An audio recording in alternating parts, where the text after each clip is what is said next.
Yeah, let's go. We just gotta go hard. I go the hardest. I bring the pain. Not what you used to. It's all part of the game. Yeah, I just gotta go hard. I just gotta go hard. Go hard. Go hard. Yeah. Oh yeah, the beast back. Adrenaline pumping through my veins. Can't relax. Original. I am not the same. And welcome to the NFL show on the Solder on Sports Podcast Network. Great to be back. Hopefully, everyone had a good end of your week last week. Great weekend that just passed us by, and great first half of the week. I am Mark Sauter. That is Joe. We are back talking week 2 and looking ahead to our favorite bets, favorite games of week 3. We'll get into it. I find that the lines, this might be, I feel like it all gets progressively more difficult. It's weird because the first couple weeks is easy in some ways. Not easy, but it's simple in some ways, but also we don't really know what these teams are going to look like. But then now it's that we know more, some games feel more and more complicated as we talk betting, but we'll get into all of it. But first, Joe, how you feeling on a Wednesday, man? It's good to see you. Feeling pretty good. This last week was pretty interesting. Just because we saw a couple of things in the games for that slate where you wanted to see, okay, was that first one a fluke? Okay, let's see what happens game 2. And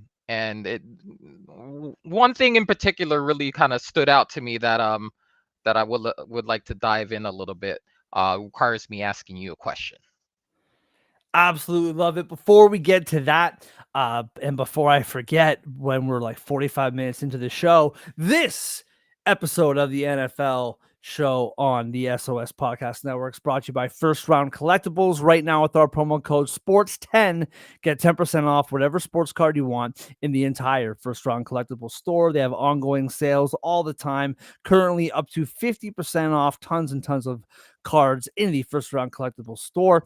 With our promo code SPORTS10, not only do you get 10% off of regular price cards, but sales cards as well.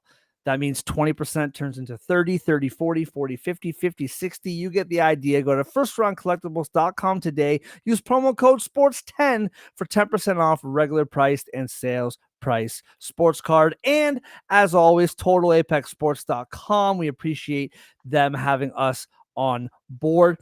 Right now, I keep saying it, baseball playoffs right around the corner. Pennant races looming. Pennant race, not so much for my Jays and your Yankees. It's becoming pretty clear cut. And normally I wouldn't gloat because we're all fans. We all go through the ups and downs. But the Blue Jays, like by all accounts, were gonna suck. And them making it to the playoffs was a long shot. Never mind what they've done. So I'm allowed to celebrate a little bit. But baseball playoffs coming up, basketball season, hockey season coming up, football's in full swing, tons of other stuff over there at totalapexsports.com. Get your fill. They have what you need. Check them out. And once again, shout out to them for having us on board. All right, Joe, you teed it up. What's your takeaway from week 2 in the NFL? All right, so I'm going to give you a couple of stats, okay?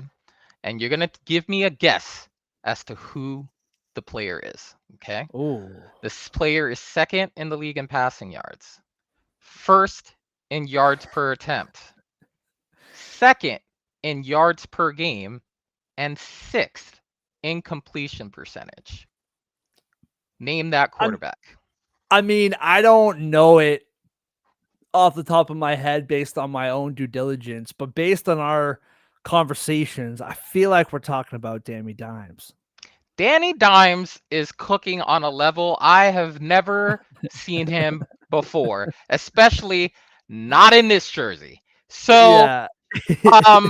I don't even know who you attribute this to. I don't know if it's, listen, I saw someone put up a graphic this weekend It made it to my sports group chat. Shout out to the boys. Um, it made it into the group chat, and it was basically statistically what former Giant player did the year after they left the Giants, and it had Saquon Barkley at the top, and Yeah. then they had Xavier McKinney, and then they had Daniel Jones. And it Yeah. just seems like every former Giants player just becomes better by leaving the building and actually getting around talent that works. So, I mean, listen, early season returns are great. This man's been blitzed in 50 of his dropbacks. Okay, and that usually spelled trouble, but guess what? He's got an offensive line now. And you know what he's doing against the blitz now? 32 for 47 for 455 yards and 25 first downs. The man's Yeah. confidence is Yeah. through the roof, and it's only 2 games into the season. So, I mean, listen, we'll see what happens throughout the course of the year, but I haven't seen Danny Dimes this close to the top of the passing statistics ever in my life, and it just happens to be in another jersey, which sucks for us. I'm glad you brought this up because there's a couple different topics that you touched on there that I wanted to get to at some point in this show. One of them, and not in any specific order, there's lots to talk about. We'll get to it all or whatever. The first being Danny Dimes and the Colts as a whole. And the second is the coaching staff on your beloved New York Giants.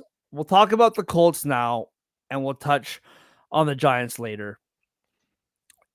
I was watching, so I had the Eagles game and the Colts game side by side. I was watching both at the same time, as I tend to do. And I gotta say it, man, like, number one, a completely not off topic, but a different kind of subject is the Broncos. 1 week their offense looks bad, their defense dominates. The next week their offense looks good and their defense does not. I'm curious how that unfolds in the future. Yeah. What I've noticed about Danny Dimes, and again, I watched a bit of week one. I watched that whole game on the weekend. He looks chill. Like, he just looks composed. Like, he just looks like he trusts himself and that he trusts the people around him. You have had an eye on him for his whole career. You can speak to it much better than I can. That being said, it didn't look like he was panicked. It just felt like he was going to figure it out. Now, the game as a whole, I thought that Shane Steichen trusted in his kicker way too much at the end of that game. I feel like they could have got at least attempted to get many more yards, or at least put it closer than 60 yards or 60. Was it 60? I think it was 60 spot on. Yeah, I feel like that on was a foolish decision to just be like, well, I guess we're going for 60. They had more time. They could have tried for a bit of a closer attempt. Now, it ended up working out. None of us are going to remember that part of it. We're going to remember that they won the game. Now, did they deserve to win the game? Did the Broncos deserve to lose the game? I think both sides competed. I thought that was a terrific football game.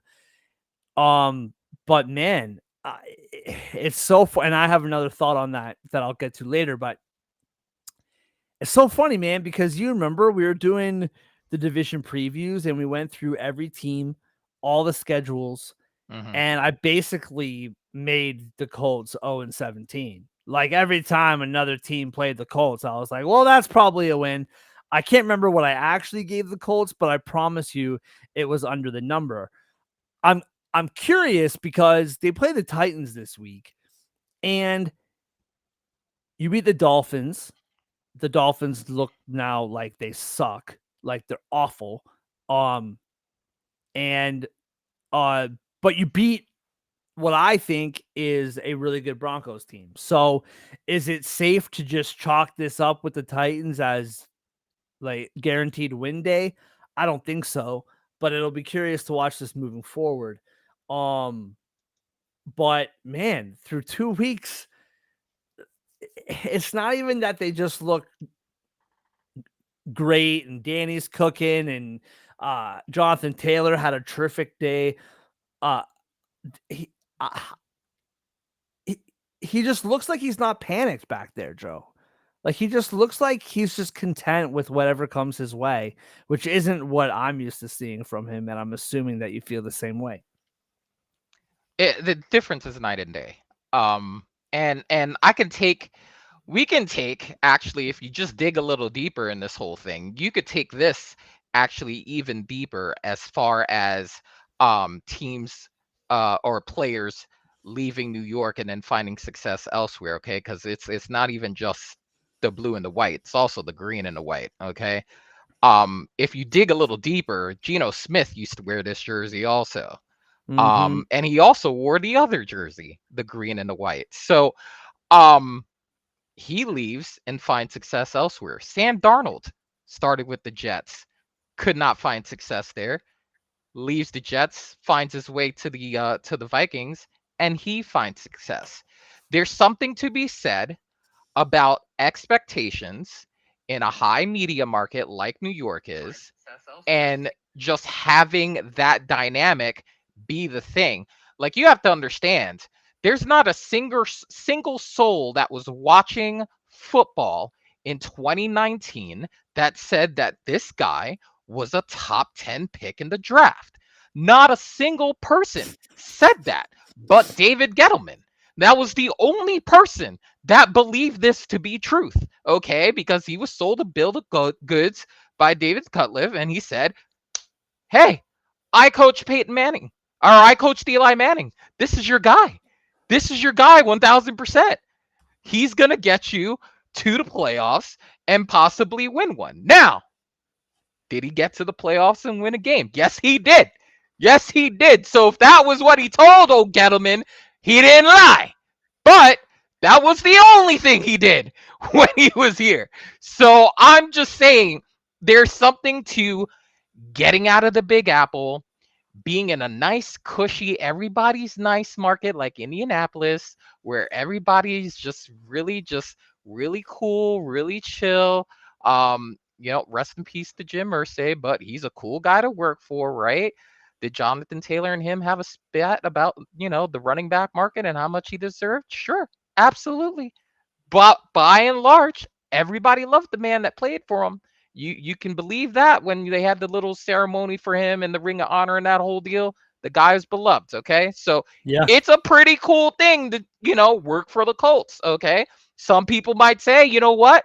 The minute they put a girl in charge, all of a sudden they're undefeated. So I mean, there's that section of people too. Okay, so. Yeah.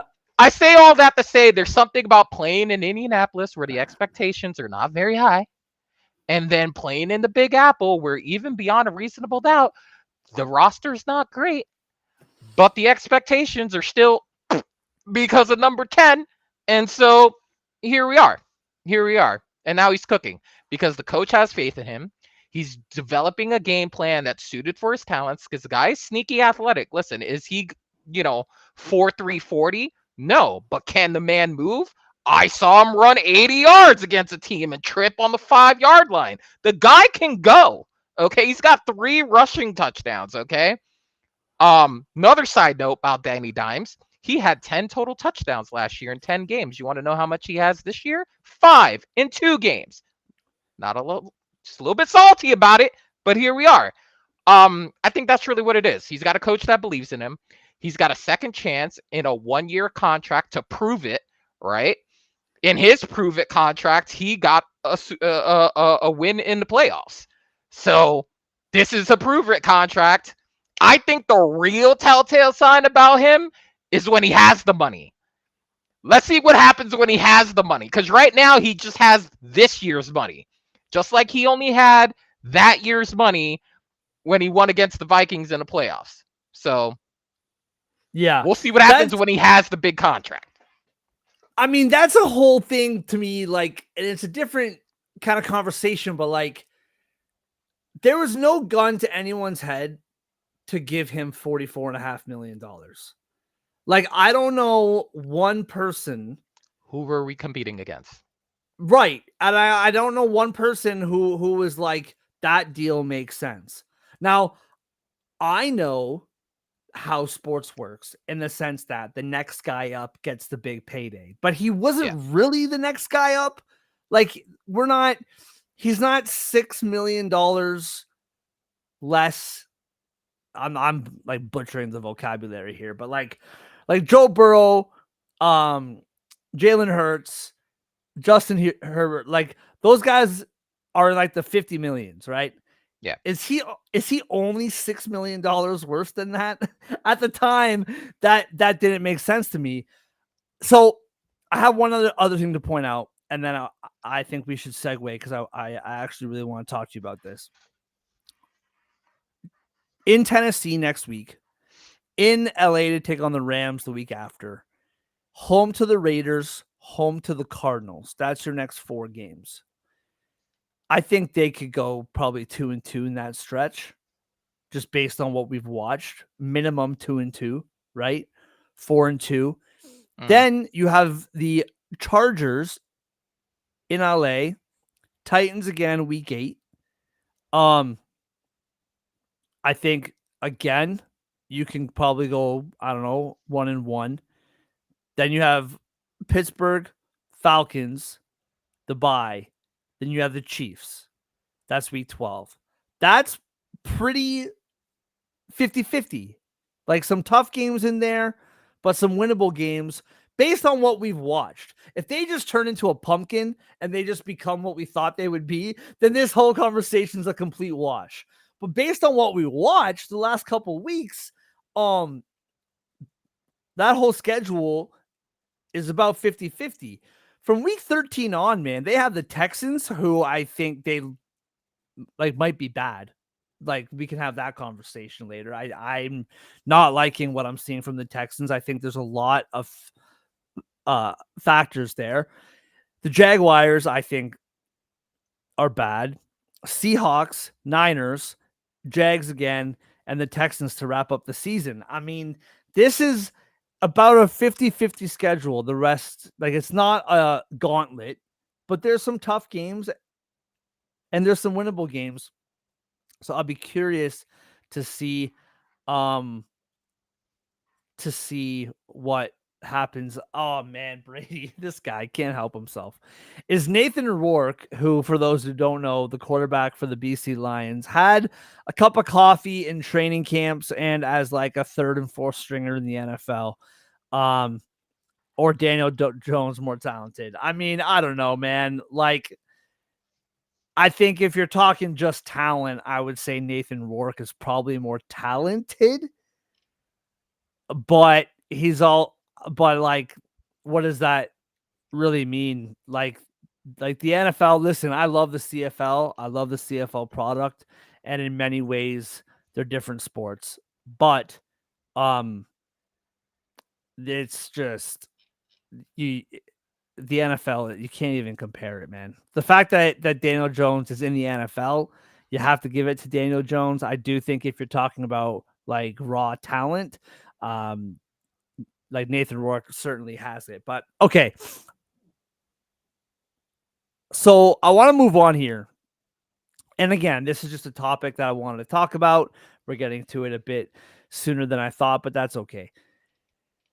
You were talking about how Danny Dimes is one of a few players who have left the Giants and have gone on to bigger and better things. At least so far for Daniel Jones, it's bigger and better things. We'll see what happens. Your team. First of all, that was a super fascinating game. Really fun to watch.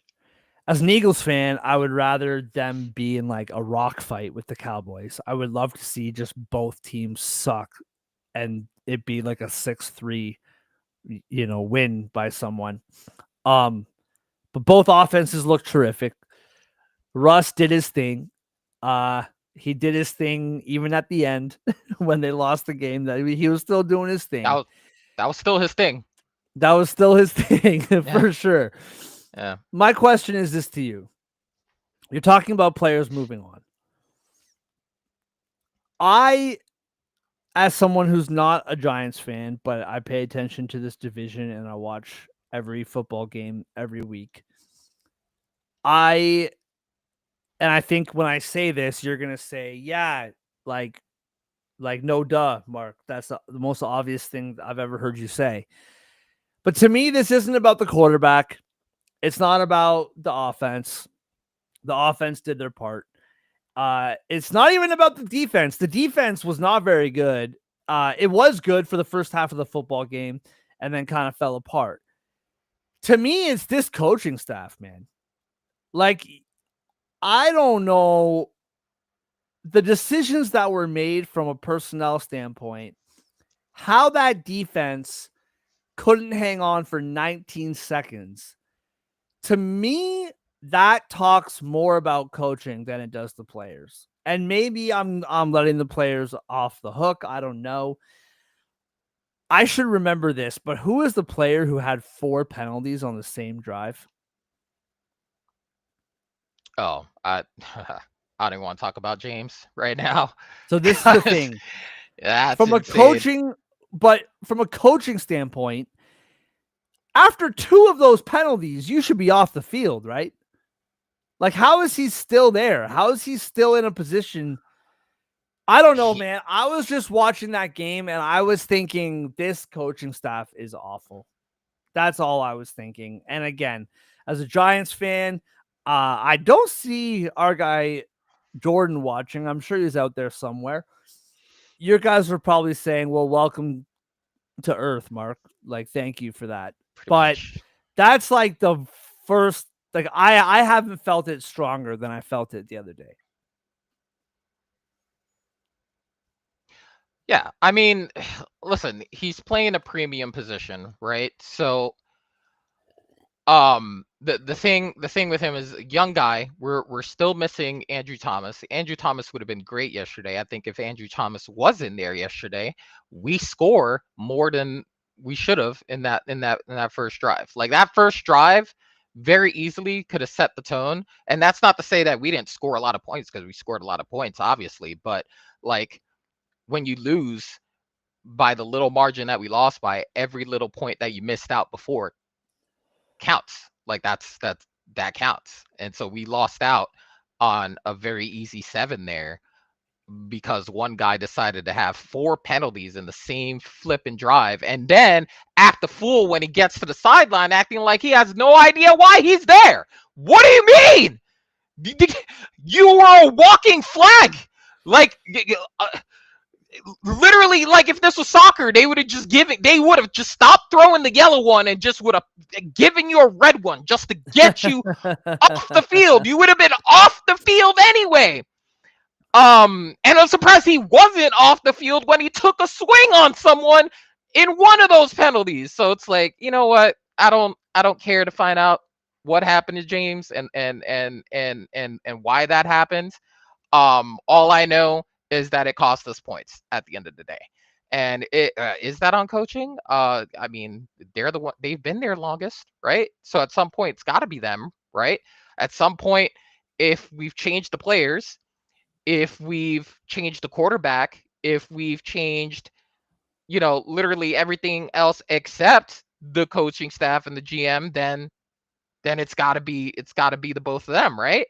And it's not like Deontay Banks is out there lighting it up. We spent our first round pick on a corner from Alabama that is no longer on the roster. We got another guy from an SEC school who's supposed to be a right tackle, and we're trying him at guard, and he sucks there too. And in Evan Neal, so it's not like Joe's drafting out of his boots right now. Okay, Joe's not hitting all of his picks, okay? And then the one that we should be super excited about in Abdul Carter, we're not putting him out there with the other 3 dogs. They've played like maybe 15 snaps together, the fearsome foursome, the ones that I want to see on the field at the same time. Thibodeau, Burns, Lawrence, and Carter at the same time. You get off the field on 3rd down if you have the 4 of them on there. Like, I don't understand what Shane's doing. but I know that he got cooked this weekend. And we finally looked like we had an offense. And that's what made it even glaringly more obvious that he got cooked. Because we're looking at Malik going off and Wilson throwing it up. Wilson almost had 500 yards this Yeah. weekend. Yeah. He's close to the lead in passing statistics, largely off of one game. It's like Russell and Daniel Jones, which is kind of ironic if you think about it. Yeah, The that's irony is hilarious. crazy. Yeah, that's But funny. anyway, I say all that to say that it became glaringly obvious how bad the back half of that group is.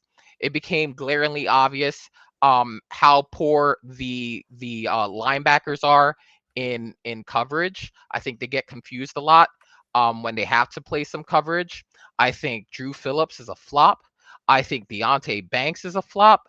Paulson Adebo, huge flop. That guy was getting cooked every other important play by a player that statistically probably almost leads the league in drops in CD Lamb. Like, I'm just trying to understand how we let a game like that away when we invested so heavily on the defense with the draft picks we gave up for Burns, with getting Abdul Carter, with getting Javon Holland from the Dolphins, which in hindsight, when you think about it and you hear what's happened to the Dolphins, maybe that probably wasn't a good idea. But I'm just trying to understand how the defense gets so overwhelmingly cooked the way they did. And it's just wild to me. So yeah, obviously they've already been put on notice. Mara put them on notice a little bit after the season ended last year that we're going to have patience, but that patience is wearing thin. I think if he lets them go after this year, it's reasonable, right? He can at least say to himself he gave them a shot cuz they've been here a minute now. I Mhm. mean, longer than the Panthers coaching staff usually sticks around, right? So, like in comparison to some other places with quicker triggers, like I feel like, hey, if it doesn't go well this season, he's well within his. If it didn't go well last season, he would have been well within his right after just letting the number one running back go to a rival team. It would have been well within their reason to go. But I knew that they were going to give him a chance to get their quarterback because Daniel wasn't theirs. They inherited Daniel. So I always thought in my head that they would have the opportunity to get their quarterback, and then after that, they're cooked. Yeah, so first of all, I apologize to those watching on YouTube and on X, whether live or later on in the week. We're gonna give Joe another opportunity to go off about something, and then I gotta back out and get back in. My camera's been giving me problems all night, so I apologize for that. So just bear with me. If you're listening on Spotify, then you don't care about that at all. So They don't see that's us. They yeah, can only hear us. they wouldn't have even known there was an issue. Um yeah, man. I mean, to me it's a clean house scenario. Like to Oh, me, 1000%. it's the coaching staff, it's the GM. I think they're whether or not Dart is a success, don't get me wrong, having a draft pick hit that's a quarterback is obviously very important. I'm not downplaying that, but Yeah. I think there's enough of a track record to just not ignore it, but just say thank you for Dart. You're out of here. On the Mhm. topic of Dart, and I guess like we're getting Giants heavy in this episode, but whatever. Who cares? I find it interesting, and I think that a lot of people are talking about it. What did you think about them putting Dart in those certain situations? Because I felt that the broadcast was really hard, like on Dable Mhm. for putting them in or whatever. I thought it was fine. Like, give the kid some reps. Give the kid. They almost tried to make it seem like they were like benching Wilson, even though he was playing, fairly well up until that point. But to me, if you think Dart is going to play at some point in time, you might as well give him some reps. You might as well let him dip his toes a little bit. To me, I had no problem with it, but did you have a problem with the situations that they put him in every once in a while there? It honestly doesn't matter. At the end No. of the day, for me, it doesn't matter. Um, I think if you're and most broadcasters either have done it a while or they've played. That's my train of thought is that like they have a deep enough association to where like one of them is actually is either have done it long enough or the other person's like an ex-player and so they could speak to the like the locker room aspect of it. Um, I think if you see Russell cooking like that, like in your brain you might think, why would we, like why would we if it ain't broke, so to speak, kind of deal, right? Um, but it's not as if we didn't already know that there was a package of plays that they had for Dart. We heard this since the beginning of the season. Like we've known that. So that's a known thing. And so I guess situations, in the playbook, like wherever he has that package, either, third and short package or, whatever's on the play call sheet, he knows where that package of plays comes in, and maybe the situation arose like, hey, if we get into this situation, we might want to run this. And so that's to my like from my point of view, that's what I feel like's happened. The situation presented itself, and it's like, hey, we said if we get into this, we'd want to see this. Let's go ahead and see it. Let's get him some live action. Um, I think it's only magnified just because they lost by like like this. Um, they lost by a 60 something yard bomb to send it into overtime, and then another bomb to win the game. Like it's like you nitpick, right? You nitpick. It's like, you know what? This is the type of team. This is the type of franchise that would do this. They would like interrupt the flow for their quarterback that's cooking and find a way to lose the game. Like that's what bad franchises do. They find ways to lose games instead of find ways to win games. And we're 1-9 in our last 10 one possession games. So we have become expert level of finding ways to lose games. So did it hurt us? I don't think it hurt us. I think throwing a deep ball on a down that we didn't need to throw that deep ball for could have hurt us by a guy who's won a Super Bowl. I don't know. Spell that out for me. But yeah, I think that hurt us, and the defense hurt us more than that package of plays that Dart was out there. Dude, Russell Wilson has become this like frequent like Vegas visitor who just like when he's hot, he just thinks he can't lose. You know what I mean? Uh, And just keeps doubling up, tripling up, quadrupling up. Why would I miss this throw? I have almost 500 yards. I have a bunch of touchdowns. This is yeah, clearly I can't lose. And then he lost his house and he might get divorced. That's just kind of what, that's just kind yeah, of how he approaches the game nowadays. All right. I want to go back and go forward at the same time here. sure. I want to know your thoughts about the Chiefs game against the Eagles. The Eagles winning 20-17. But I want your thought on what is the topic du jour right now when it comes to that specific game. And there's lots of conversation. Maybe it's not the topic du jour. Maybe it's just one of the conversations. I think there's lots of conversations clearly about the Chiefs, and all of the talking heads is the dynasty over and all that Mm-hmm. nonsense. Although I am kind of concerned about the Chiefs, but we can talk about that. I'm not ready to call the dynasty over, but and about the Eagles and how the Eagles yet again just win games and don't need to show their cards. They just find a way to win games. They don't need to be flashy. They don't need to show you what they got going on. They just find a way to win. No big deal. Kind of boring, to be honest with you. But as a Mhm. fan, you win, and I'm fine with that. But the hot topic right now is, of course, as always, the tush push. Now, how I want to pose this to you is this.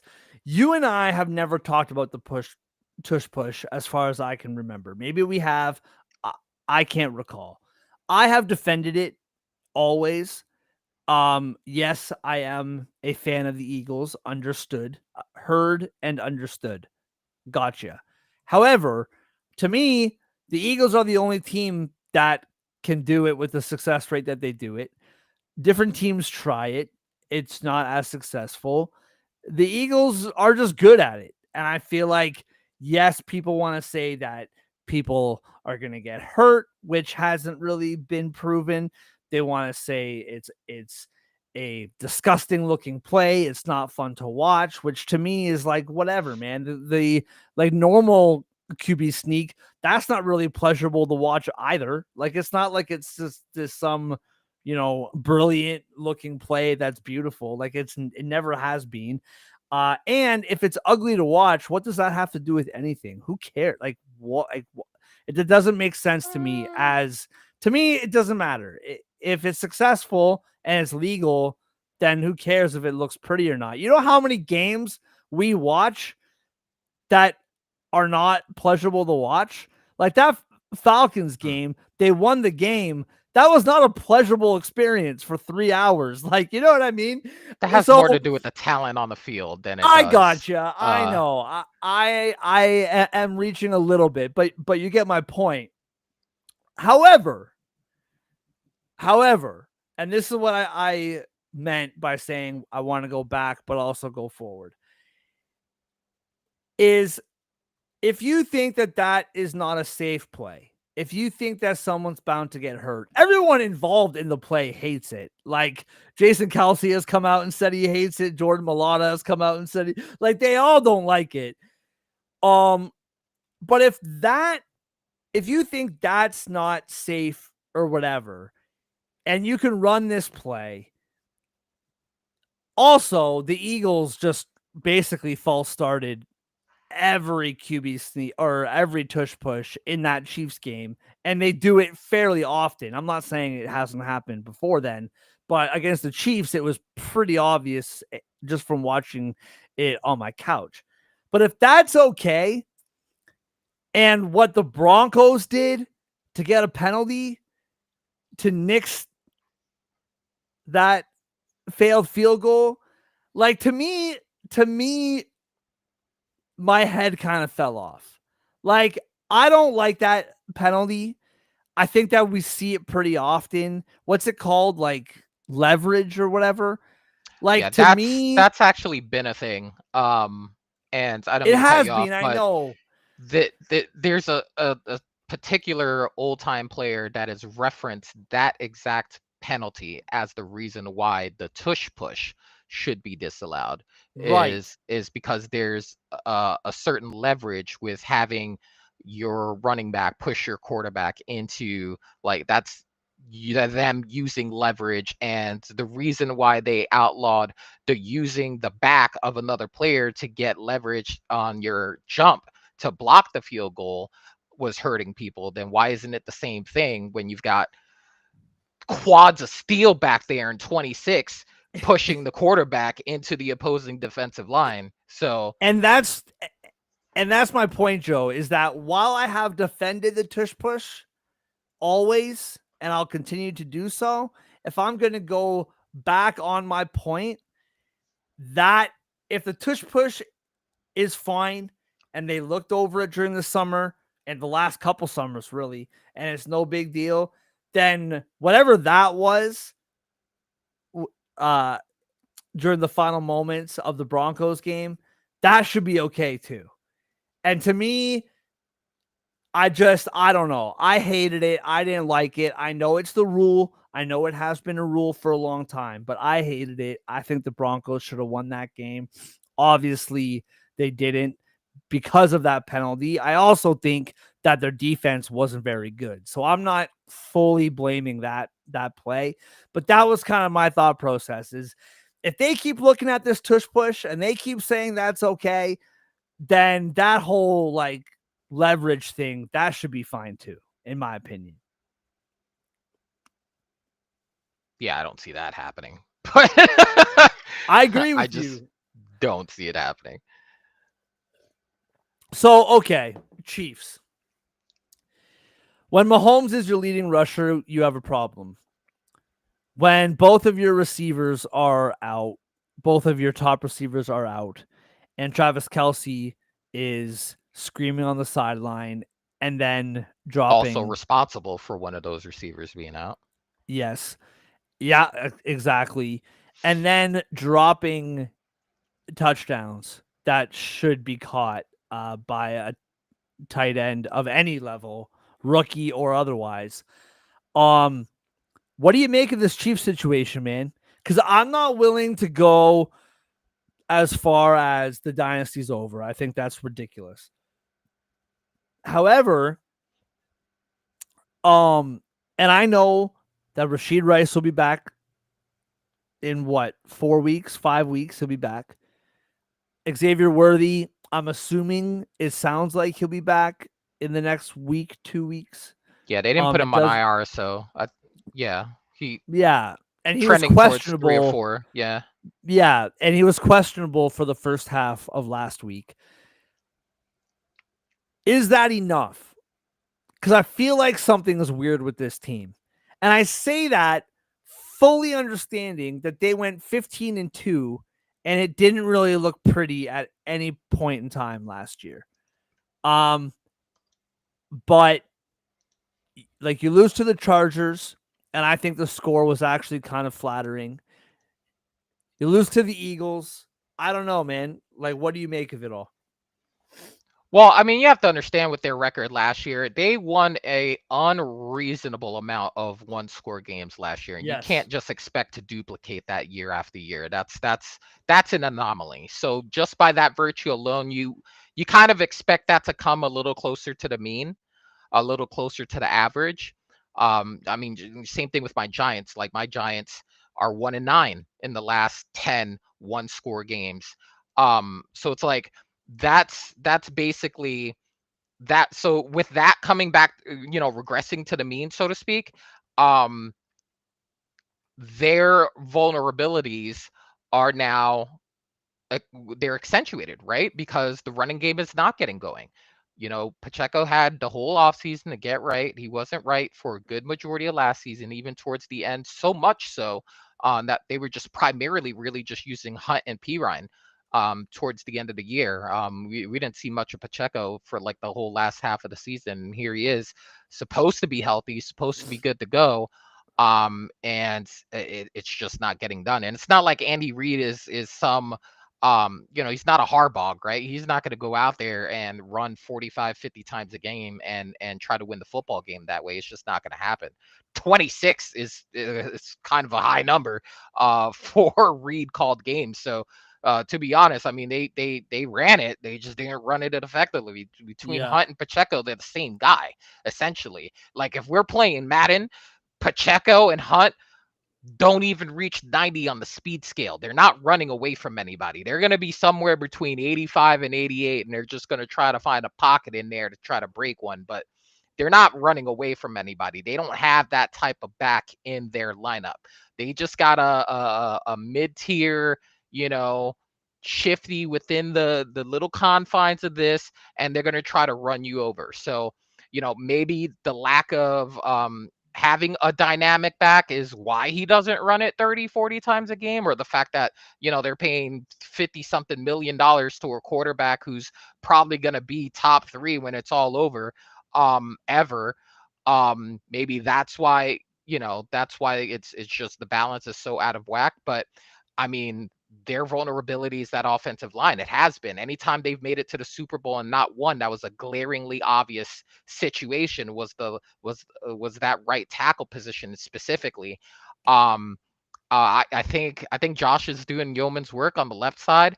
I think the right side of that line's got a problem. It's been a problem, and they haven't resolved that problem.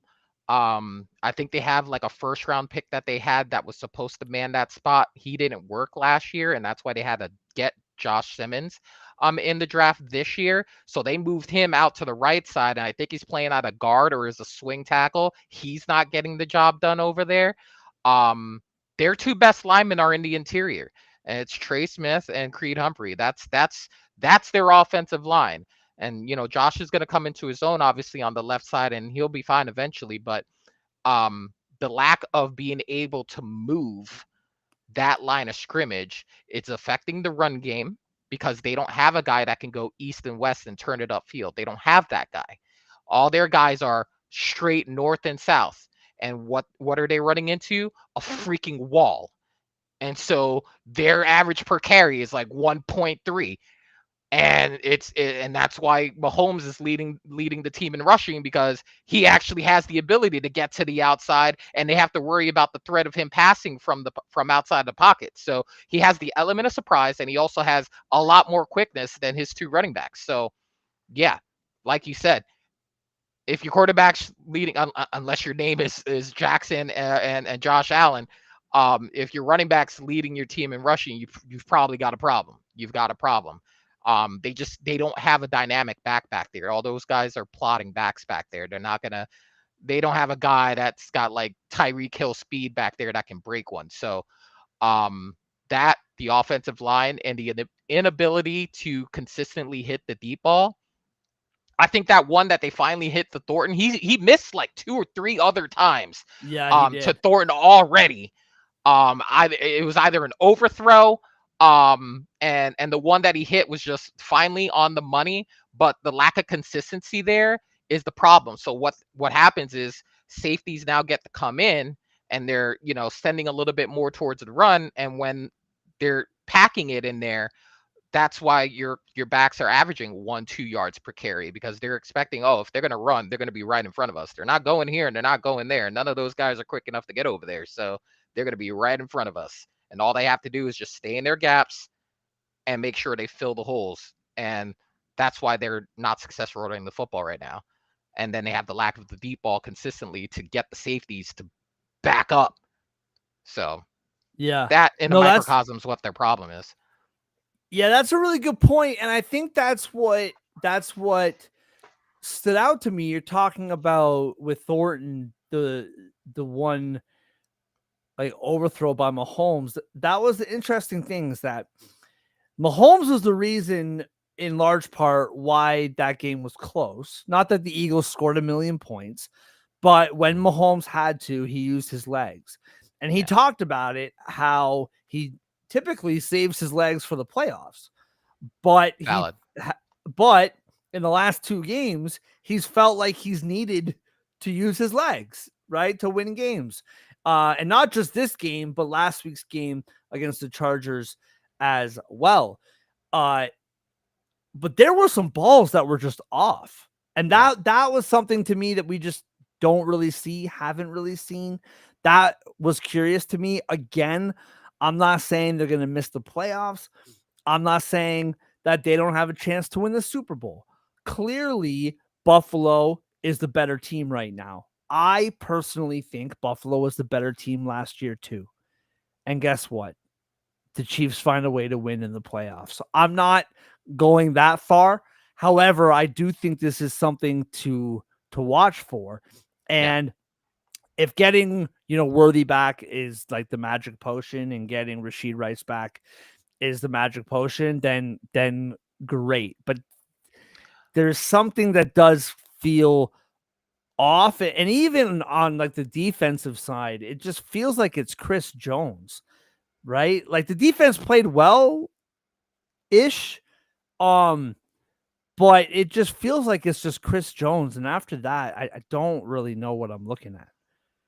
Well, they're not sustaining a lot of drives too, also because the lack of being able to, you know, uh, uh, maintain possessions, because the run game is they're working at a deficit. They're encountering a lot of third downs because they're not getting any movement on the line. So they're having to depend on like otherworldly scenarios. So yeah, you're noticing that on the defensive side, you're just kind of like, they're hanging in there. They're hanging in there. It's not like the Eagles lit it up, like you said. I mean, it was a pretty low scoring game. I think if you look at that score and you say to yourself, well, we held them to this, and Hurts had 100 yards passing, like you're thinking you might be all right. You might be all right. You get a game that close. That's a situational football thing.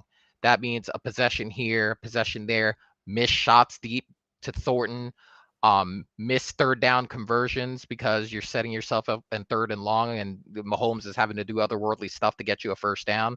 You got the best tight end to ever play football dropping the ball at the goal line, and then it goes the other way. Like that's situational football that they're now failing in. What I tell you before, like they had an otherworldly record in one score games last year. That was bound to regress to the mean, Yeah. especially when you don't have all your horses. And then one final point to make on that.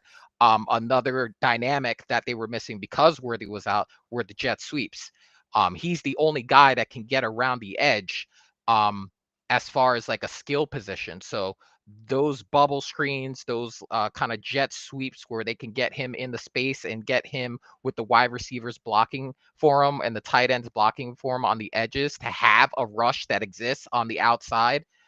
That's also missing from their game, which also, kind of like Debo Samuel does, those hybrid guys. I think the Bears are going to try to do it. They had him doing it in training camp. I know DJ Moore also taking some of those jet sweeps and going to the outside. Um, for the Chiefs, he's the only guy that can do that. He's the only guy that has the speed to be able to do that, and that's also missing from their lineup, which would diversify the run game for them. Yeah. Yeah. No, that's a great point. A couple other things on the Eagles, but we'll talk about that when we get to our bets. We do have to move on. There's a couple quick things that I want to hit you with, Joe, Sure. and then we will move on to our bets. Thursday night, if the Dolphins lose to the Bills, which they will, I think the spread is 11.5, and I think that the Bills are going to crush the Dolphins. Mickey D, he's fired, right? I don't know about Like, fired, but it's definitely not looking good. It can't look listen, man, great. I love his personality. I think it's phenomenal for football. I think it's great. It's something different. It's something just, I don't know, different, just something new. My wife friggin' loves this guy. I'll just catch her just watching Mike McDaniel interviews. It's hilarious. And she could care less about football. Although she knows like all the wives of the Eagles players, but that's like a reality TV show type thing. Yeah. However, if you keep getting your butt kicked, the shtick is over. Like it's done. Like coming up at the end of the game and saying, what exactly did he say? It was like, in order to win games, you have to win the game and not lose the game. Like, you keep getting your butt kicked. And I know they didn't get their butts kicked, but they should have. They were awful in that game. Yes, eventually the offense came around, but they were not good in that game. They were not. And the way that they lost the game, they had the opportunity to win. And then homie steps out of bounds at the end of the game and they end up losing. I don't want to dwell long on the Dolphins. This is one that has me kind of puff my chest out because I thought they were going to be awful, and they are awful. And I'm never cheering for someone to lose their job, but it's hard to imagine that he can survive that much longer if this is how they lose. I don't know how that game's close on Thursday. Yeah, I don't know. Typically it's not. The Bills have pretty much owned them. Yeah, I think with him, he's one. There's always that one game where you say, "Oh man, that's it. That's a wrap." One in particular I can remember. This is I'm be dating myself with this, but I remember Wade Phillips coaching a Cowboys game, and it was like a prime time type game, and it was a slaughter. It was a dumpster fire. And I said to myself after that game, there is absolutely no way this man keeps his job after that. Like, it's just, he's that one game away where you look at the product on the field and you just say, it can't possibly get worse than what we just saw in this game. He's that one game away, and it's very possible, um, with a team that knows them well, that always plays them well, and has not looked close at any point with everyone healthy on the Bills team. He's that one game away where you're just like, I don't see how he keeps his job after that. And No, it might be Thursday. It might be if Thursday. if he survives, you are home to the Jets. You're in Carolina. Okay, those are two potential get right spots potentially. Tyrod Taylor is going to be the quarterback for the Jets for the foreseeable future. We'll see about the concussion protocol for Justin Fields. That's a weird one because He it could should be have even 1 been in the week. game at the time he It's just got the concussion, but no, that's and I it's like digress. yeah, and I mean concussions are just weird. Like it could be 1 game, it could be 3. Like you just Who never knows really better know. than the team we're talking about? Then right, exactly, yeah, exactly. And then you have the Chargers, but then you have the Browns, the Falcons, but then you have the Ravens and the Bills back to back. So I find it hard to believe in that stretch of games. Sure, there are winnable games, I suppose. Um, but I just find it hard to believe that this coaching staff stays the same at the halfway point of this season. All right, one Possible. final topic. There are plenty that we could hit on, but one final topic, and then we'll get to our best bets and we'll wrap up this show. I spent a lot of our preseason shows saying that the Green Bay Packers roster is full of players that I like and I don't love. Their offense, I liked it. I didn't love it. Same with their defense. I said this last week. I'll say it again this week. I forgot that this defense was already really good. Right? Everyone wants to Yeah. talk about Micah Parsons, and rightfully so, of course. But this defense was already dominant. Not, I don't know, dominant. They were really good. And now you had Micah Parsons, who just looks revived, refreshed. He looks new, and he's just pumped. This team, they're phenomenal. And there are moments on the offense that look a little rusty. Things look a little whatever. But they score just below 30 points both weeks. They limit the other team to less than 20 points. They look really good right now, man. And I don't know if they've faced the best opponents other than, I mean, the Lions, and we all saw what the Lions did to the Bears this weekend, which was so personal.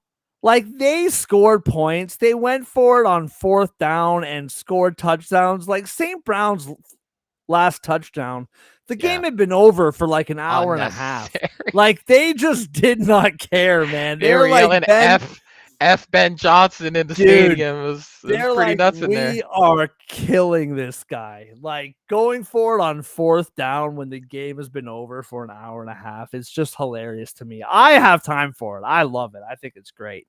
The petty But no, man, injuries. this Green Bay team, they look phenomenal. I'm just so impressed. And again, the like Washington hasn't looked great in either of their first 2 games. Still a very talented team. And I'm here for it, man. I think Green Bay looks great right now. Yeah, I mean, like you said, like the defense was already. I think they were like a top 6. They ended top 6 in scoring defense last year, and then you add a pass rusher of Micah Parsons standards, and that's bound to get better, right? And honestly, that Commanders offense didn't get cooking until late anyway. So like for the majority of that game, they had that Washington team in trouble. Um, So when you take that into consideration, and then you look at what's upcoming on their schedule, um, my over, by the way, is looking great. My over for the Colts is looking great too. And there's a few things that I love more in this world than being right. So shout out to me, go me. Um, but yeah, I just think, and the one key thing that I told you, because I know I remember what you said about you like the pieces they have, but you didn't love the pieces that they had. The one thing that I told you that will turn this team around as far as being more consistently good is if Jordan Love learns not to turn the ball over.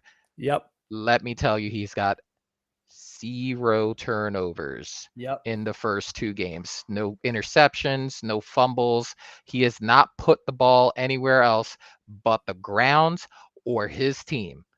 Um, so that to me is really the difference, and that's how you win games, like they're winning. Is it's okay to punt. Okay, Jordan, it's okay to punt. When you've got that defense on the sideline ready to go out there, it is perfectly okay to punt. And I think once he learned that, I smell at least 12-5 here with the way they're at the pace they're going with that defense. Yeah, they look really good, man. And I just felt that their offensive pieces take Love like out of it. Yeah. And I mean, Josh And they Jacobs, just lost one obviously. too, so it's gonna be very Yeah. interesting what they do without Reed. Yeah. I just felt like, yeah, 100%. I just felt like Yeah. their offensive pieces take Love out of it, take Jacobs out of it. It was fine. But they're reminding me, and again, people are going to laugh at me because I'm an Eagles fan, but they're kind of reminding me of the Eagles a little bit. Now, obviously, they look better offensively than the Eagles do. I'm not saying that, but they just do what they got to do to get a comfortable lead, and then they win the game. You know, it Yeah. hasn't been.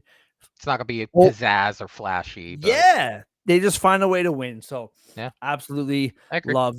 love that. All right.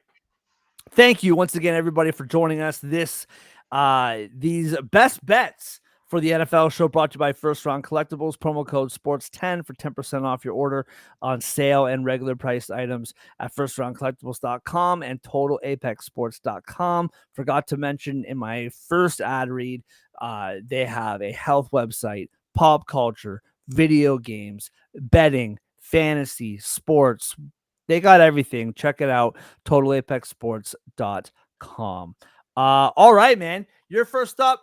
For those of you who do not remember how this goes, or you're new to the show, don't know how this goes, we each pick one 1:00 game, one 4:00, 4:30 game, and we do the primetime games. Now, Joe made an excellent point to me that the Thursday night game, it's just, yeah, it's the Bills are just going to crush them. And if they don't, then good on them. I'll throw it out here. The spread, let me double check what the spread is now. I know what it was. Let me check what it is now. It is still 11.5, and I picked the Bills to cover that spread. So that's the little sidebar for you. But Joe, I throw your a little action first, that way too. yeah, I think so, man. Your first 1:00 game. What do you got? So the first 1:00 game I have is the Minnesota Cincinnati game, the battle of the backups. I think it's going to be very interesting to see what KOC does with Carson Wentz starting. Listen, he is the reclamation project guru. If anyone could save Carson Wentz, it's KOC. I mean, think about it. Anybody who's played more than 1 year football under him has cooked. Has cooked.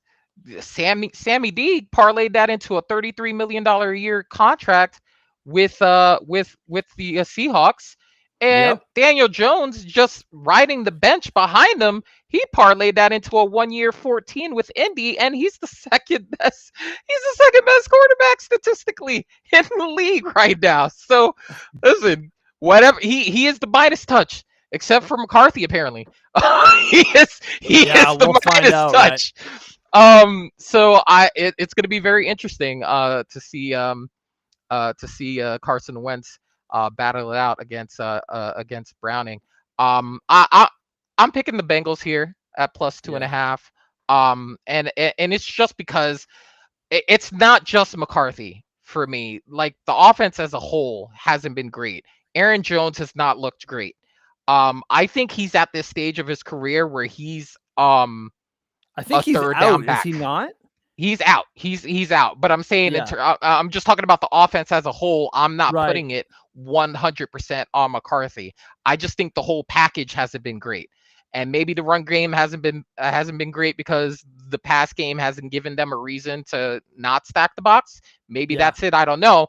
But I'm just seeing a guy who's long in a tooth and Aaron Jones. I think he's merely just a third down back right now. And I think Jordan Mason is the first and second down back. I think he's the guy that they're going to have to ride if they're going to have a chance in this game. Um, the problem for me in that is this Bengals team, I think, have more weapons at their disposal as opposed to the Vikings. They have JJ and they have Hawkinson, but then it's like you also have to worry about the guy getting in the ball.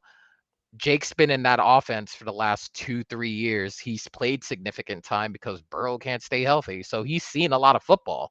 Yeah. He's probably one of the most prepared to start quarterbacks in the QB2 position because of how much time he's seen because of Burrow being hurt. So I just think he's going to be better prepared. I think he's going to be able to cook. Is he going to turn the ball over a couple of times? Probably. You got Oh yeah. Metellus, you got Van Ginkel, you've got Grenard there on the other side as far as pass rushers. They'll probably get to him a couple of times, especially with that O line with Cincinnati. But I think a couple of times he's just going to throw the ball up, and Chase is going to be there, and T Higgins is going to be there, and I think they'll do enough to win by at least a field goal. That's it, right? Is you just have to get the ball into the hands of your best players in a position Yeah. like this. I Obviously, also that chose the over here. Forgot to get the prop. Over 41.5 for oh me. yeah. So I have a couple thoughts on this. Number one, Jake Browning is like the white Jameis Winston, right? Like you're gonna get the good, you're gonna get the exciting, you're gonna get the Yeah. flashy, and Wow. Good the comp. you're gonna get the 3 turnovers. He He's also his yeah. full name is Jacob Christopher Browning, which is the whitest name I have ever heard. JCB. We Yeah, can make dude. that interesting real quick. JCB. Oh yeah. Yeah, Dude, hold on. Wait a minute. it's great, man. JCB, bro. He um I like your thought. I'm with you. I have +3 over here on FanDuel, which I like a little bit more. Yeah, The because you can get the push is push. in play there, but Yeah. I do like the +3. Give me that extra half point. Um, I I am hesitant on the total. I think it's a low number, so I'm not here to convince you that that's the wrong play. I don't know if it's right, if it's wrong. I don't know. On the Minnesota side, they have played 1/4 of good football in 8 quarters. Yes.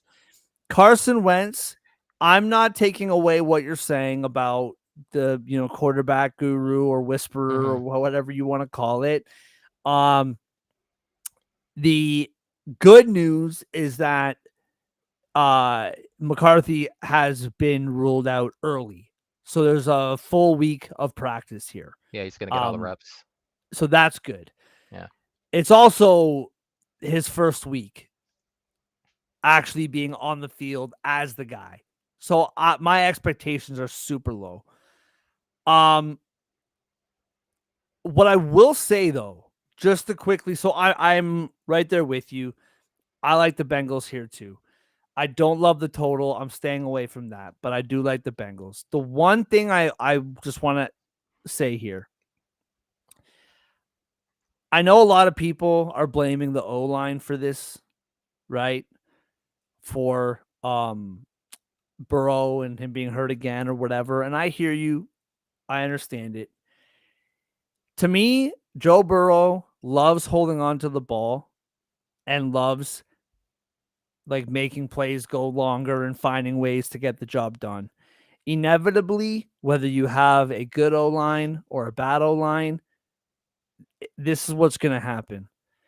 And I think it's ironic in a sense that they're playing Carson Wentz this week, because I think one thing that Carson Wentz has not been able to do since getting hurt, okay?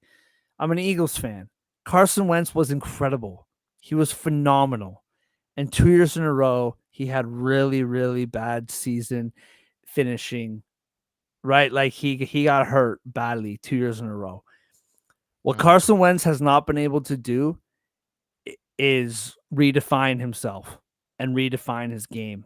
He was so reliant on being able to do whatever he wanted with his legs, and not always running, but just scrambling and then heaving the ball, that when his legs were taken away, he has not been able to redefine himself. And I think it is time that Joe Burrow really considers changing his style of play, because his career is still young enough and he's talented enough and smart enough that how many more seasons like this can he have where he's out for another 3 months? You know what I mean? And I know that not all the injuries have been the same. I know it was knee and now it's his toe, and like, but like, to me, man, I just, this is not a great O-line, but it's the best O-line he's had in quite some time. Yes, he's been hit a lot. I understand that. But the way he plays the game is conducive to getting hit a lot, regardless of how good your line is, in my opinion. And who am I in a basement in Toronto, Ontario, to tell, Joe Burrow what to do here? But there has to be some sort of a conversation about, like, dude, like, you gotta change something up here, because the way he holds on to the ball, this kind of stuff's just going to keep happening. I don't know. Like, when's this going to stop happening? And clearly he is prone to injury on some level. Like, I mean, that's my I feel like this opinion. one was just bad luck. I mean, listen, the players don't want to hear about the money it costs. They don't want to hear about what they think the NFL's statistics are on the whole grass versus turf situation. But I heard turf toe about 57 times this weekend. And if you're a player and you're a brotherhood, which I feel like the players are, you're a brotherhood, yeah, you may get into a thing when you're on the field, but at the end of the day, you want everybody to walk off the field. You know what I'm saying? Yeah. If they're looking at that, and one of the best players, a guy who had a defense last year, could have been MVP last year in Burrow, is out for 3 months with turf toe, and your argument is that every single stadium should have grass. Like, you're looking at this and you're like, make it make sense. What? How did the statistics say that this isn't more or less like better on your foot as a surface, when to me, that's just like it furthers the story for the contingent that's like, just put grass in every stadium. And I don't even listen, to be honest, I don't even know what they were playing in there. I just heard turf toe. So that told me maybe they're on artificial turf, and it's just more for the argument for the people that want grass everywhere. So I'm just putting it out there. I think this one was bad luck, but you take the whole balance into account and how they run their offense. The guy throws like 5,000 yards almost, and he's throwing nukes to Chase and Higgins down the field. It takes time for them to get down there to throw that ball. So he's gonna be dropping back 10 steps and waiting for the guy to beat his dude. Now, should they mix up a couple of short ones, maybe some bubbles, some, I don't know what offense they're running. I don't know what Zach's doing over there, but I don't think, when you compare him to, like, say, Michael Penix, like when we were watching Michael Penix this weekend, that ball's out in 2.5 seconds.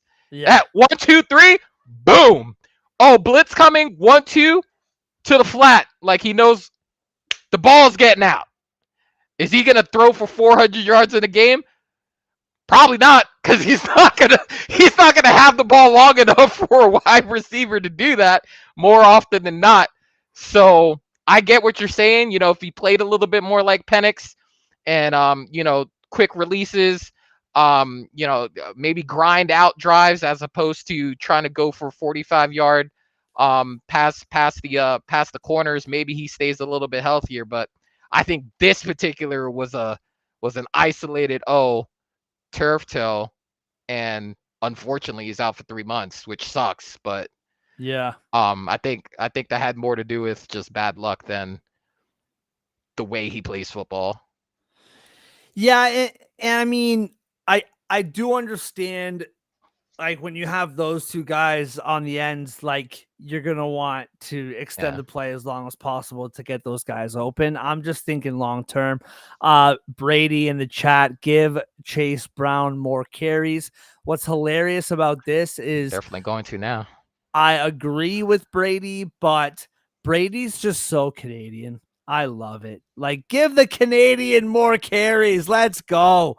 And I'm here for it, Brady. I absolutely love it. All right, let's move on to my 1:00 game, which is the Rams and the Eagles. Eagles -3.5. I know I'm an Eagles fan, but when you look at this slate, this clearly is one of the marquee games on the slate, and it should be talked about. The Rams. Oh, real quickly, if you like the Bengals to win, they are plus 130 on the money line. So you can take away that +3 and plus 130 on the money line. Eagles -3.5 against the Rams. -104 is the -3.5. -186 on the money line. The total is 44.5. -112 for the over. -108 for the under. I'm curious your thoughts on this one. I'll just cut right to the end here. I like the Rams in this spot as far as the spread goes. I appreciate that the Eagles are so talented that they just find ways to win games. I also cannot be ignorant and naive enough to suggest that the fact that they dominate the tush push did not have something to do with the back half of that game, specifically the fourth quarter. I still am not in love with their secondary. I like their secondary. I think they have some good players, but I do think that they can be exposed. What the Chiefs did, or I guess better said, didn't do on the weekend really means nothing to me. The interception in the end zone was in the end zone. Like, it wasn't like terrific coverage or whatever. Like, the ball like hit off Kelsey like 5 times and landed in like the Eagles' hands, right? So so to kind of center my thoughts here, the Eagles should have no problem putting up points. However, we just haven't seen with our eyes this new offensive coordinator really get the boys going. And is it that they're just playing rope-a-dope and they just don't really need to show their hand right now? I think it's some of that. The running game has been good, hasn't been great. A.J. Brown and Devontae Smith, aside from a couple plays here and there, have been invisible. Jalen Hurts has had to rely on his legs, which is fine. The bigger point for me here, why I'm taking the Rams plus 3.5, is because they haven't. So Prescott had 188 yards in week 1. I don't count the back half of that game because I think that the thunderstorm like delay just threw off that entire game. Who knows how that game would have actually gone. The first half, the Cowboys did whatever they wanted for the most part through the air, right? So I find that interesting. The Chiefs, we already talked about the Chiefs and their like lack of weapons and like blah blah blah. My guy Matt Stafford has two of the best receivers. Like if the Eagles have AJ Brown and Devontae Smith, um, the Rams have Devontae Adams and Puka Nakua, both of which have looked great so far. And I just think that's a combo that this defense for the Eagles hasn't seen yet. I like the Eagles to win the game. I do think that they can win the game close, but by no means is this going to be a 10-point victory. I also think like the whole Super Bowl rematch thing, I kind of like, went along with, but I think for teams, for like a team like the Chiefs, I don't think they care. A Super Bowl rematch in September, I don't think they really cared about that. I think they wanted to win the game because they wanted to win the game. The Rams, on the other hand, they could have beat the Eagles last year. Like that playoff game, they could have beat the Eagles. Now, Saquon had like 2,000 yards in 2 games against the Rams last year. So, but this is different for the Rams. I think the Rams really feel like they could have won that game, and I just think that this will hit different. I like the Eagles in this game. I think they'll win the game, but I think it's going to be close, and I'm taking the Rams plus 3.5. I will say as well, plus 4.5 is minus 142.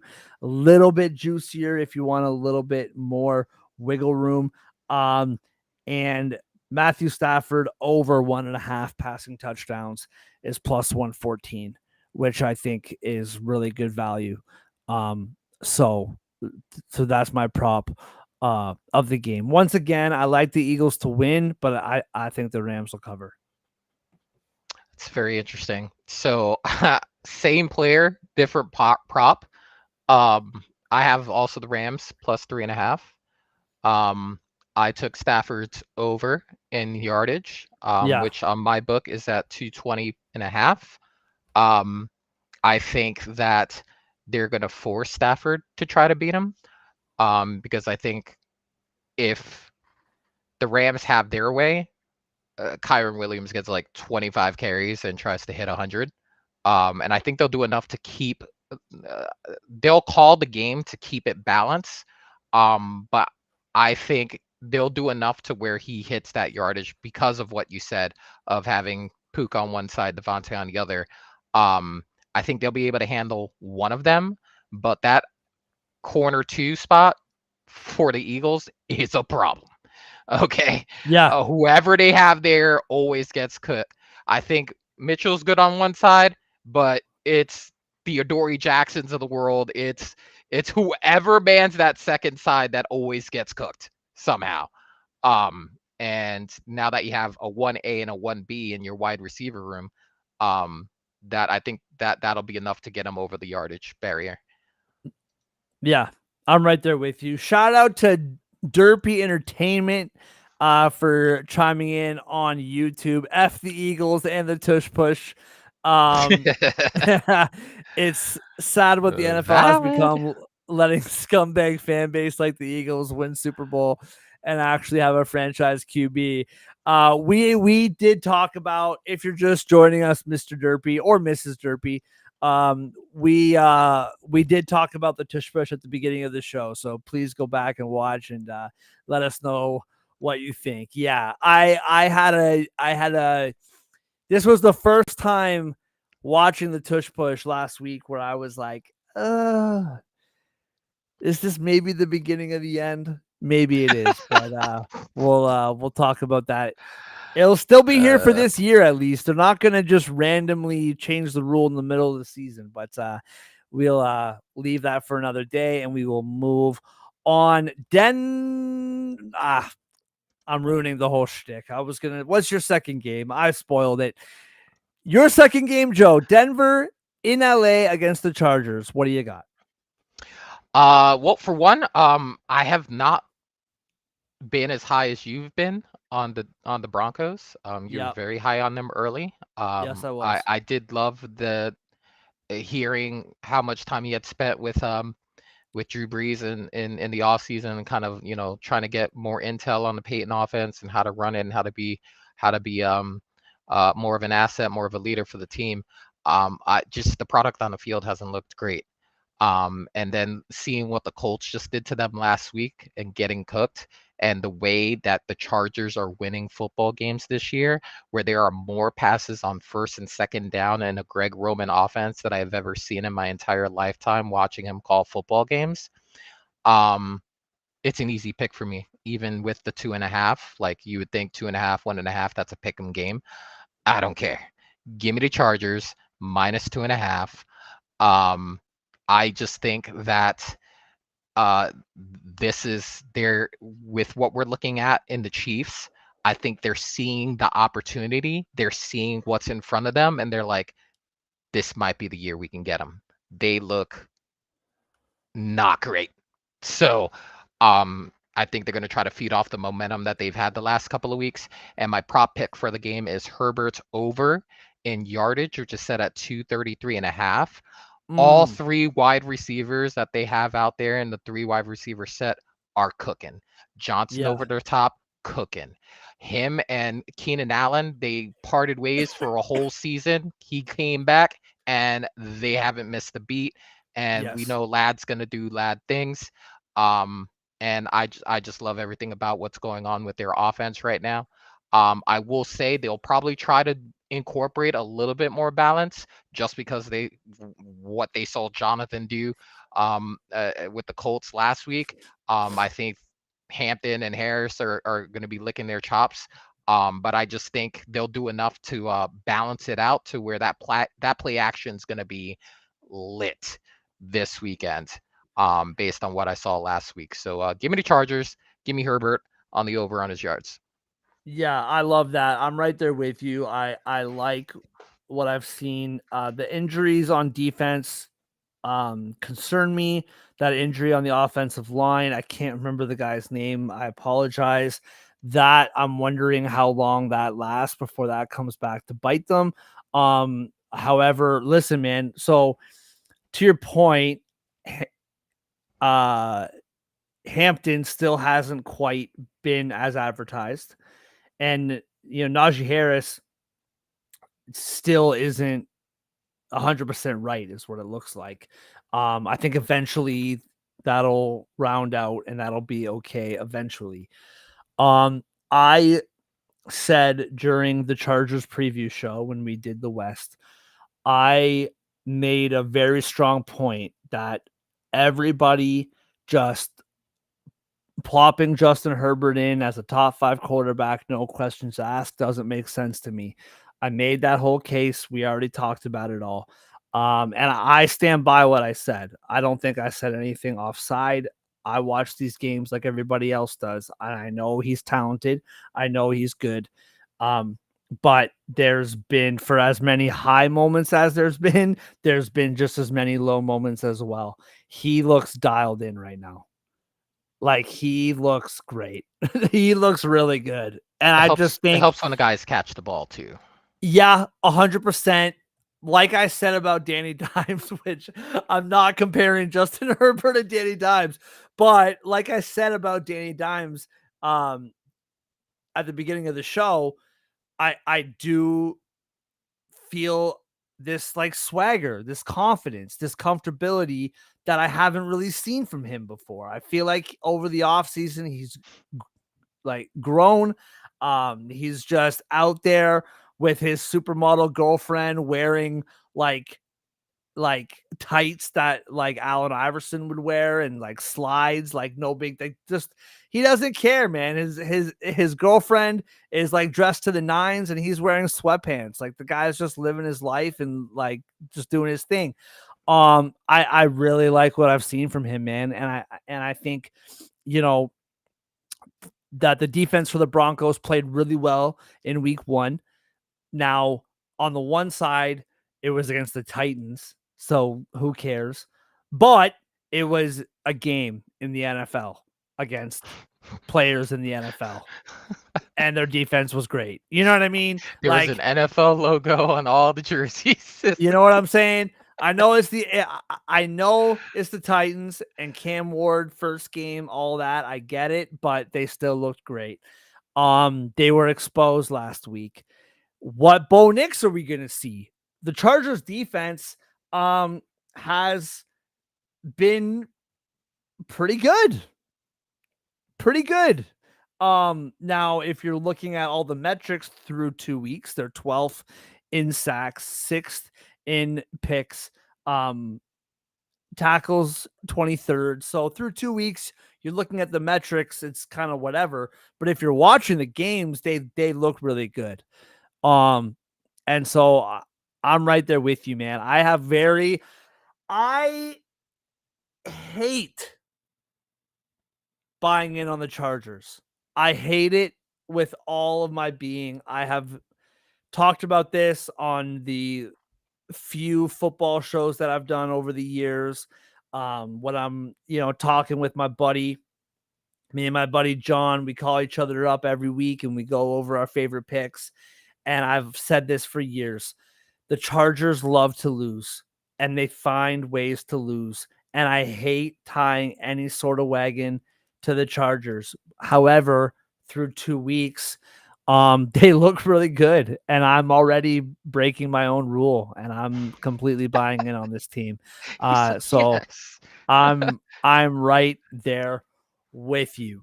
All right, moving on. Arizona, San Francisco. This is my second game. San Francisco minus 2.5. I picked this game more so.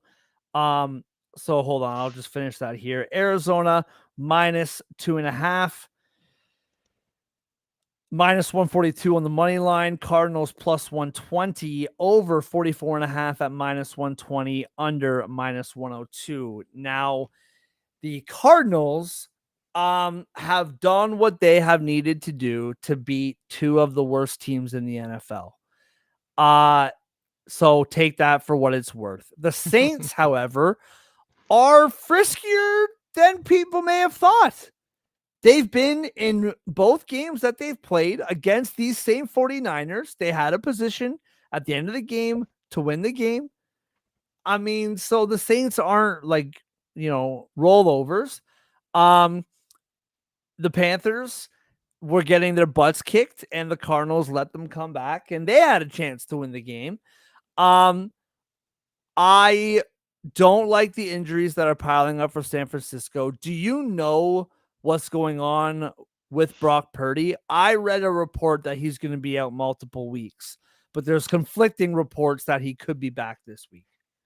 I've read reports that he has a chance to start this week. We're not any closer to knowing for sure. It's only that he has a chance.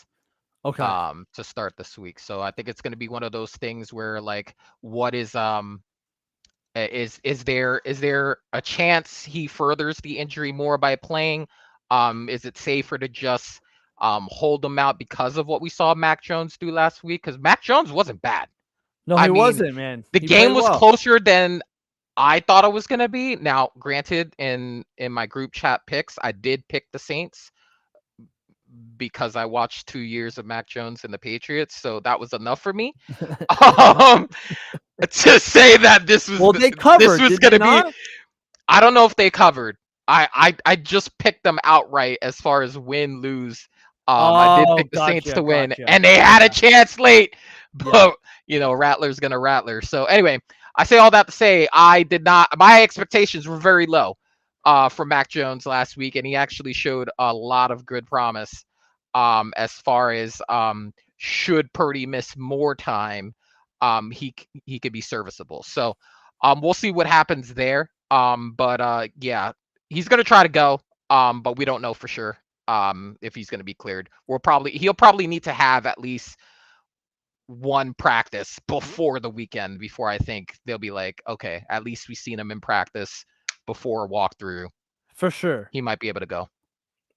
And like you start the season 2-0, there's no need to rush it, right? Right. This is your guy. Now, Mac Jones, he was serviceable, man.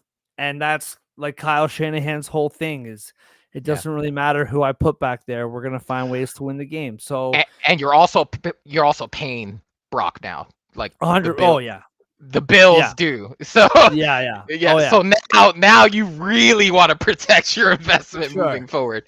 100%. For me, I'm picking the Cardinals here at +2.5. Now, this is not what you would call a wise wager. I'm with you, by the way. All right. I think that they can do it. And I think Yeah. that they can win this game. I'm not saying that I'm being flippant or whatever, but my point is this. This is a show it to me bet. Show it to me game for me personally. Okay.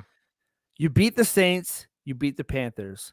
Wasn't pretty, but you got the job done. 2 wins that you had to have. This defense, I had really high hopes for, and they've been pretty good. They've had some weird moments, but they've been okay.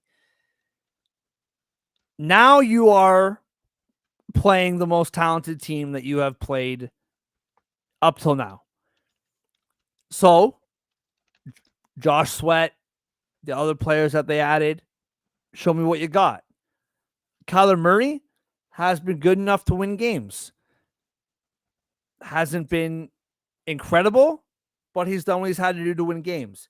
You're now playing the best defense that you've played up until this point. I believe in the Cardinals. I am high on the Cardinals. I don't know how high, but I've been pretty up on this team when we did the previews. I like this team. So now it's you took care of business in a weird and wonky way at some points, Yeah. but you took care of business. Now you're playing a team that is the most talented team that you've played so far, but they're also banged up. So, like whether or not Brock plays or not, those guys are banged up. So, what do you got now, Cardinals? Show me. And I'm taking the Yeah. +2.5. I believe they can do it, but this is a real show me game for the Cardinals. Listen, while I'm probably at your same confidence level, right? Um, so I may take it up to the 3 just so I can have my push. Yeah. And San Francisco's on their second kicker this year. So granted, kid was balling last week, but at the same time, like you're on your second kicker. So I think I'm gonna protect myself and take it up to the 3 and have the push available to me. But I feel like Arizona gets this one, and then maybe San Francisco down the road gets the rematch. I think they Sure. split. I think they're good. I think they're good enough to get a split this year. As far as my prop pick, I just think that he's the one getting the most action, and the big bugaboo on him is that while he gets the most action, he doesn't ever score. And it pisses people off that have him at TE2 or TE1 for their team because he's a very talented tight end and he will split Yeah. you out wide because he's got the speed to beat you on the linebacker. So he'll get into the slot and beat your linebackers up, but he can never score touchdowns. Give me Trey McBride Yeah. anytime touchdown this weekend. He's gonna get you one. It's finally gonna happen because for some reason he catches all the balls and Marvin Harrison Jr. is stuck with like 4 targets and 3 catches, which is insane to me because they picked him top 5 in the draft. Yet Murray, he's not going to ever force it to him. He's not the guy in this offense. He's been given carte blanche. You don't have to throw 25 targets at Marvin Harrison just because of where we drafted him. If the play calls for it and you see he's open, yeah. But if he's not, don't throw a jump ball. Just get it to the open guy. That's the relationship he has with the OC. I saw it all of last year when people were talking about why isn't Marvin Harrison getting targets? Why isn't he getting targets? He's been told by the OC, just hit it to the open man. Don't And force feed it anywhere. And I yeah, get it. So that's why I think Trey McBride gets one this week. I'm fine with that too, by the way. I don't trust Kyler to come back from a double-digit deficit. I don't want him putting the ball Yeah. in Play harm's from way ahead. unnecessarily. Yeah, Yeah. Play I from don't ahead. want that at all. Our guy Brady, Kyler Murray is my favorite player in the NFL. He's a guy that I've always rooted for, man. I've He always looks rooted for. cool. He Yeah, man. looks cool, you know? I've always rooted for his upside. I've always wanted him to do well. Feels like he's put down the Call of Duty, which is good. And And one locked in, more right? Oh locked God, you in. remember those rumors? Like when he right before he Oh got the big yeah, contract, how they put the the clause that he has to watch a certain amount of film. yeah. Which is insane to me. Like, listen, we're gonna give you $250 million, but before we do, you need to You watch need to film, watch okay? tape, Please. bro. It's just insane to me. All right, we got 2 picks left. We're gonna wrap up the show. Thank you guys for hanging out with us. We appreciate it Appreciate as y'all. always. Um, two quick, so one quick bet, and then the last bet we'll take our normal time on and round out the show. But I want to throw this out real quickly. Hmm. Kansas City minus 5.5 in New York to take on the Giants Sunday night Yeah. football. We talked about the Chiefs and the Giants at length. Part of the reason why we're running late tonight is because I think we talked about the Giants far more than you or I thought we would, but I find it Honestly. fascinating conversation. I am taking the Giants plus 5.5. I said the whole show me thing with the Cardinals, the coaching staff and the defensive side of the football for the Giants. I feel the same way. Now, I'm not saying show me to the Giants defensive staff thinking that they're going to be around for any certain length of time beyond this season. However, like you said, you spent a lot of money on the defense. Your defense is extremely talented. Yes, that the Cowboys have a lot more weapons offensively, sans Patty Mahomes, than the Chiefs do. But the Chiefs offensively have not looked great. We talked about it already at length. We also talked about at length how the Giants defense crapped themselves in the back half of that ball game last week. 5.5 is a lot of points for me. I think that the defense on the Chiefs is gettable. I think the defense on the Giants is talented enough to keep this game close. I'm not messing around with any money lines, nothing like that. I think this is a really good spot if you're into like teasers and stuff like that to tease the Chiefs to +1, +2.5.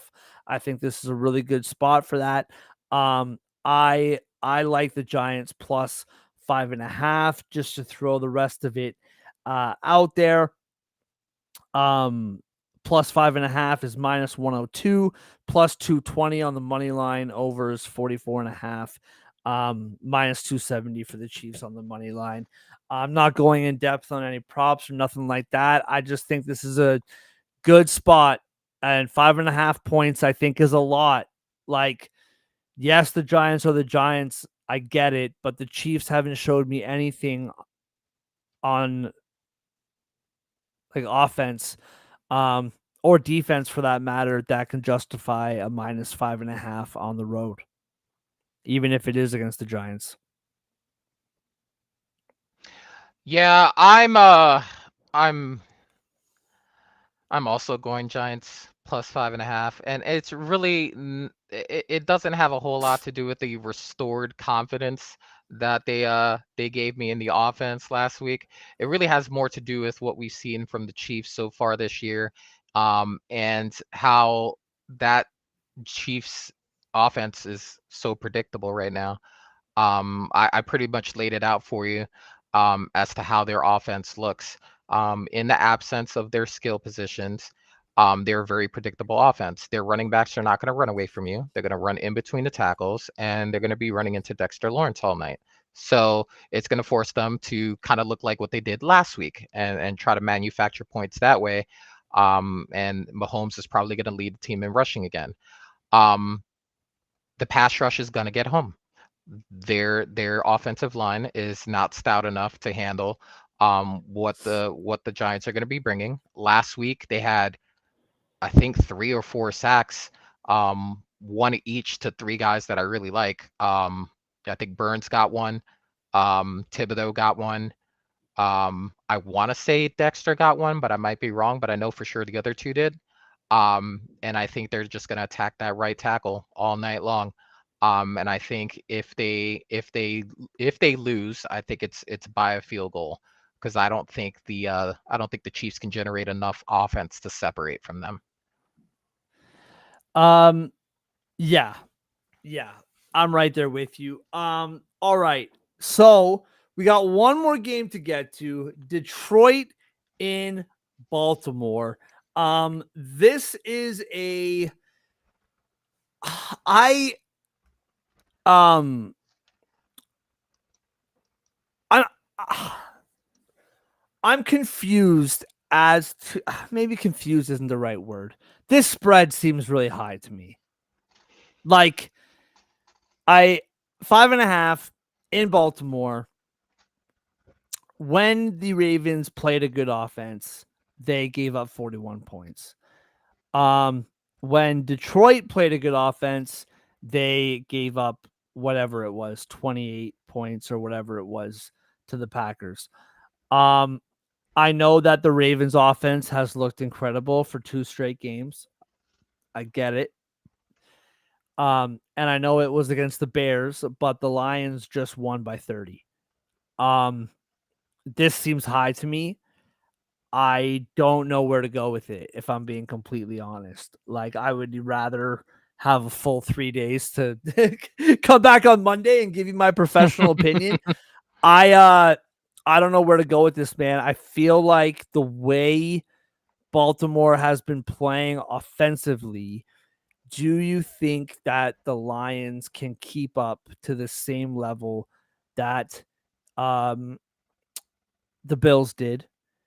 And can their defense I even though I think this is too high, I'm having a hard time not taking the 5.5 here for Baltimore. Because, like,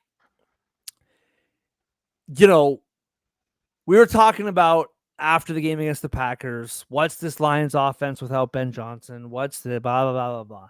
Yes, they put up 50. Yes, they did. The Bears suck. I don't care. The Bears defense, dude, I'm sorry, man. I can't get there. The We Bears just saw.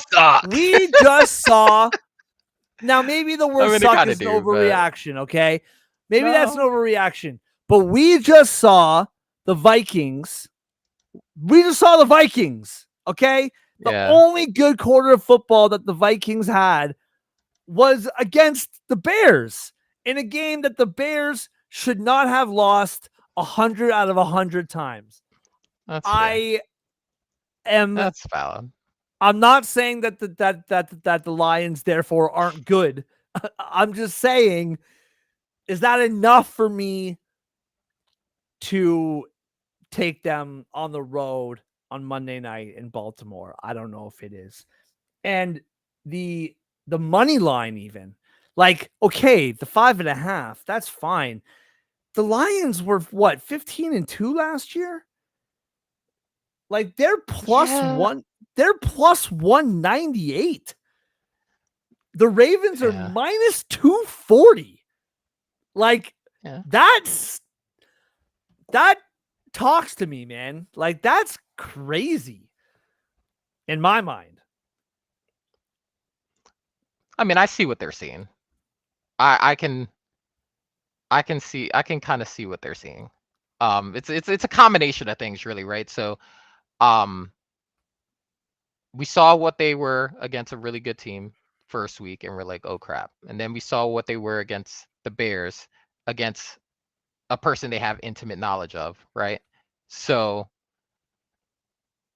we can kind of chalk that up into, okay, we just have more horses than you do right now. And we know what you're going to be running. a matter of fact, we know it so well that our offense ran it again after we scored a touchdown. So, like, oh wait, was it the defense? Yeah. I think the defense might have ran the play. Someone on the team, as a celebration, ran a Ben Johnson play, just to show how much they knew about what was going to happen going into it, which is wild to me. But I say all that to say that for me, I'm taking the Lions. I'm going to take them plus the 5.5. And Okay. a lot of that reason is because that Ravens secondary, I lost every single bit of faith that I had in them when they got cooked repeatedly against the Bills. That sap that what did I do before the season? I was waxing poetic. Oh, Chucky P, he's gonna have that secondary on point. It's gonna be great. And then I see Jair Alexander get cooked heinously twice in a crunch time situation, and then I saw him in the press conference. For you? No, the Browns. we know Flacco's gonna give you a couple at some point. He's just going to, because he's gonna try to force something to happen. For me, which Goff will give it to you too. There'll be just one random game in a season where he gives you 5 interceptions, and then he won't touch 2 for like 5 weeks in a row. Like, that's just Jared Goff football. He's gonna have a random 3 interception game and almost win the game, mind you. Yeah, but I think for me, the Lions are gonna get back to being the Lions. I think we're gonna see more running the football. Trying to get the corners to bite on a play action. I think Jameson's going to be really big in this game against that secondary. I think he gets behind them at some point. And if Kyle wants to play center field, that's going to open up the middle. I do believe, and we'd have to check on that, but I do believe they're going to be down their best pass rusher on the team, which is Kyle Van Noy.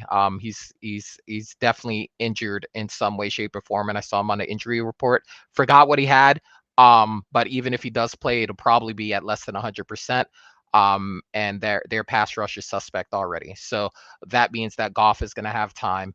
And if he's going to have time, he's going to be able to carve up that secondary based on what I've seen. And I'm going to choose the under here because I think 52.5 is a lot of points. And granted, the Ravens are coming from a game where 81 total points are scored, but 52.5 is kind of ridiculous, especially with two teams that love to run the football.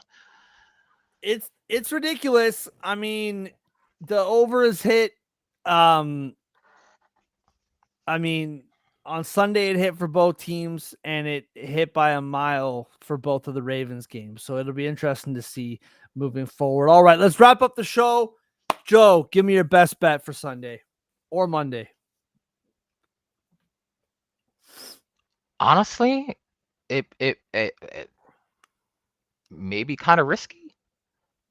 Actually, you know what? Let me play safe. Chargers minus 2.5. Oh. I was this close to Cardinals money line, but I'm not ready with them yet. So I'm gonna go Chargers. They'll win by at least a field goal against the Broncos. Yeah, that was gonna be mine. I'll take Bengals +3. That pays +250. Everybody, as always, a long one again today, but we thank you so much for joining us as always, whether it's here, whether it's on my YouTube channel, whether it's on Total Apex Sports on X. Regardless, we appreciate you watching, listening, tuning in, Spotify, all that good stuff. Promo code 10 top sale or regular priced items. TotalApexSports.com. Tons of happening in the sports world right now. Go there, check it out. They have you covered. Have a great rest of your week, and we'll see you next week. Go hard.